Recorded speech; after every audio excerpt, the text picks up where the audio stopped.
90ஸில் நம்ம ரசித்த song episode 2.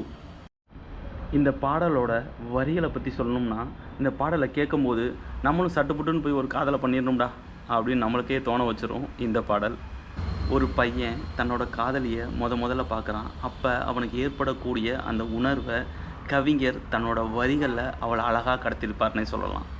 இந்த பாடலோட வரிகளுக்கு சொந்தக்காரர் நம்ம கவிஞர் வாலி. இந்த பாடலோட வரிகள் எல்லாமே அழகு தான். அதில் என்னோடய ஃபேவரட்டான வரிகளை நான் சொல்கிறேன். அதே மாதிரி இந்த பாடலில் உங்களுக்கு பிடிச்ச வரிகளை நம்ம கமெண்ட் பாக்ஸில் வந்து கமெண்ட் பண்ணுங்கள். படைத்தான் இறைவன் உனையே, படைத்தான் இறைவன் உனையே, மலைத்தான் உடனே அவனே. இந்த வரிகளில் கவிஞர் வாலி அழகுனா என்னன்னு அவ்வளோ அழகாகவும் ஆழமாகவும் சொல்லியிருப்பார். பாருங்களேன். அழகை படைக்கும் திறமை முழுக்க உன்னுடன் சார்ந்தது, என் விழி சேர்ந்தது. காதல்னாலே 50% அன்பு, 50% காமம். அது நம்ம வாலிக்கு நல்லாவே தெரிஞ்சிருக்கு. அதனால் இந்த பாட்டோட வரிகளை பாருங்களேன். விடிய விடிய மடியில் கிடக்கும் பொன் வீணை உன்மேனி மீட்டட்டும் என் மேனின்னு சொல்லி காமரசத்தையும் ஊற்றி விட்டுருக்காரு. விடிய விடிய மடியில் கிடக்கும் பொன் வீணை உன்மேனி மீட்டட்டும் என் மேனி. அதுக்கு அடுத்த வரியை பாருங்கள்.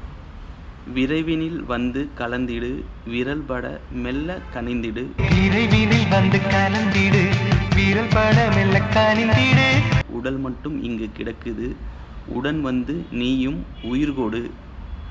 உடல் மட்டும் இங்கு கிடக்குது உடன் வந்து நீயும் உயிர் கொடு. என்னோட ஃபேவரட்டான வரின்னு பார்த்தீங்கன்னா இந்த பல்லவியில் இந்த வரி தான். அதுவும் அழகான ஒரு வரலாற்று ஓமையே சொல்லியிருப்பார். பல்லவன் சிற்பிகள் அன்று, பல்லவன் சிற்பிகள் அன்று, பண்ணிய சிற்பத்தில் ஒன்று, பண்ணிய சிற்பத்தில் ஒன்று, என்னென்ன வந்தது இன்று சிலையே, பெண்ணென வந்தது இன்று சிலையே. அதே மாதிரின்னு சொல்லாமல் அன்னைக்கு பண்ண சிற்பியே செஞ்ச சிலை ஒன்று பெண்ணாக வந்துருச்சுன்னு சொல்லி அவ்வளோ அழகாக சொல்லியிருக்காரு. அதனால் எனக்கு இந்த வரி ரொம்ப பிடிக்கும். உங்களோட ஃபேவரட் வரியை கமெண்ட் பாக்ஸில் வந்து கமெண்ட் பண்ணுங்கள். நம்ம வீடியோ பிடிச்சிருந்தால் மறக்காமல் சப்ஸ்கிரைப் பண்ணிக்கோங்க, லைக் பண்ணுங்கள், ஷேர் பண்ணுங்கள். நன்றி.